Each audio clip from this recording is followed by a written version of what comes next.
మీరిందాక సామాన్యతో కలిసి బజార్కు వెళ్లారు కదా? వెళ్ళాం. మరిప్పుడు లోపల నుంచి వస్తున్నారేంటి?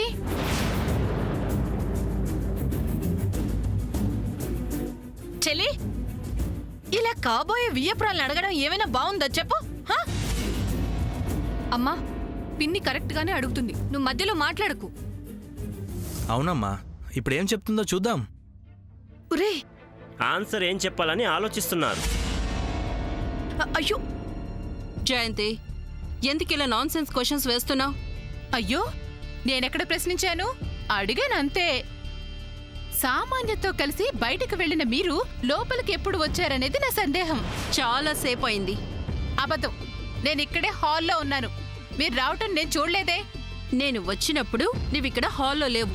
ఆ, అయ్యో, నేను ఇక్కడే ఉన్నాను. అయితే నేను ఇటుగా లోపలికి వెళ్ళటం నువ్వే చూసుండవు. లేదు, మీరు మీ కూతురు కలిసి శాముద్నను ఓడించాలని నాటకాలు ఆడుతున్నారు. పద్మా, మధ్యలో నీకెందుకే? అమ్మ, నువ్వు ఊరుకుంటావా? అవునక్క, నువ్వు ఉండు. పద్మా, పనివాడి చేత పనులన్నీ చేయిస్తూ పూజ సామాగ్రి తెప్పించి శామ్ని మోసం చేస్తున్నారు వీళ్ళు. ఏంటి, పనివాడి చేత పూజ సామాన్లు తెప్పిస్తున్నారా? నేను శాముద్నకి హెల్ప్ చేస్తున్నానని ఓ తెగ గోల చేసింది కదా ఈవిడ గారి కూతురు. ఏది, పిలిపించండి, ఇప్పుడే తెలుస్తాను. ఏంటి నువ్వు తెలిసేది? సామాన్య ఎక్కడుందో చెప్పండి. బేబీ షాపింగ్ లో ఉంది. ఇంట్లో లేదా? లేదు. నిజంగానే లేదా? శామ్, నేను చెప్పేది విను.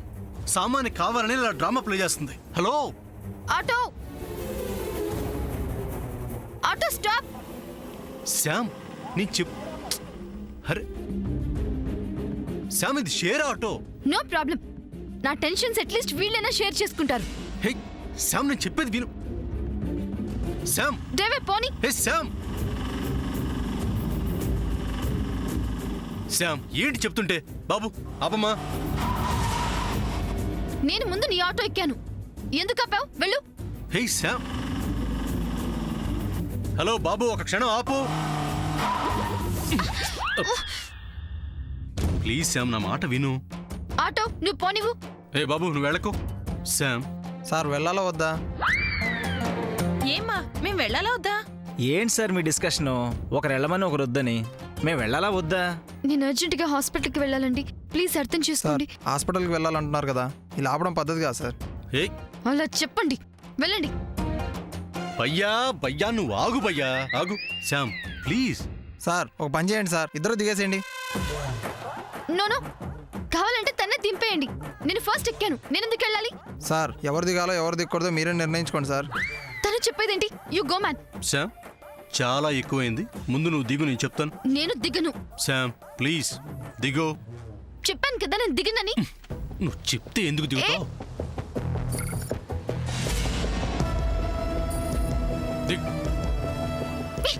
ఏంటి? ఏ ఏ ఆటో ఆగు. రా.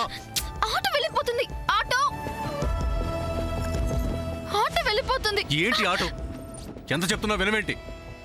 మొన్న అభిగాడి పాత్ర మన ఇంటి మీద దాడి చేయబోతున్న విషయం ముందుగానే మనకు ఎలా తెలిసిందనుకున్నావు? అమ్మా, అలాంటి వాళ్ళది నిజమైన ప్రేమ కాదు, అది వ్యామోహం. ఎగ్జాక్ట్లీ చిన్నత్త. నిజంగా ప్రేమించుకున్న వాళ్ళు అలా చేయరు. ఎంత మనసు విరిగిపోతే కన్న కూతుర్ని పట్టుకొని మా దృష్టిలో చచ్చిపోయా ఉంటుందా తల్లి? అది సరే అమ్మా, తన కూతురుతో తన మాట అనేటప్పుడు ఆమె మాటల్లో వ్యథ, కళ్ళల్లో బాధ గమనించావమ్మా? పెద్దబాబుకు బర్త్డే విషెస్ చెప్పు కూడా వెళ్ళాం కదా. ఊరికే ఎలా కాలిపోతుంది? మంట పెడితేనో పడితేనో తగలబడుతుంది.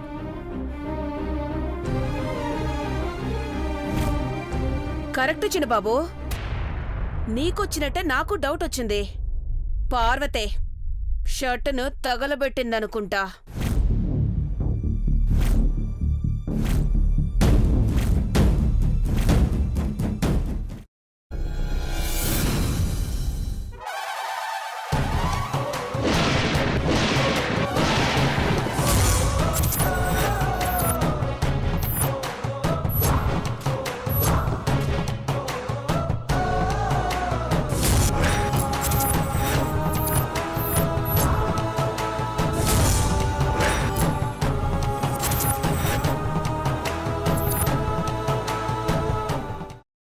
వేయించుకున్న తర్వాత పొట్టు తీసేసి చాప్ చేసి పక్కన పెట్టుకోవాలి. ఒక ప్యాన్లో కొద్దిగా నూనె వేడి చేసి అందులో ఆవాలు, మినప్పప్పు, శనగపప్పు, కరివేపాకు, సన్నగా తరిగి పెట్టుకున్న ఉల్లిపాయలు వేసుకుని 1 నిమిషం పాటు వేయించుకోవాలి. ఆ తర్వాత కాల్చి కట్ చేసి పెట్టుకున్న వంకాయని కూడా అందులో వేసుకుని బాగా మిక్స్ చేసి బౌల్లోకి ట్రాన్స్ఫర్ చేసుకుని అందులో తగినంత చిక్కటి పెరుగు లేదా పల్చటి పెరుగు వేసుకుని మిక్స్ చేసి అన్నంతో కానివ్వండి, చపాతీతో కానివ్వండి సర్వ్ చేసినా చాలా బాగుంటుంది.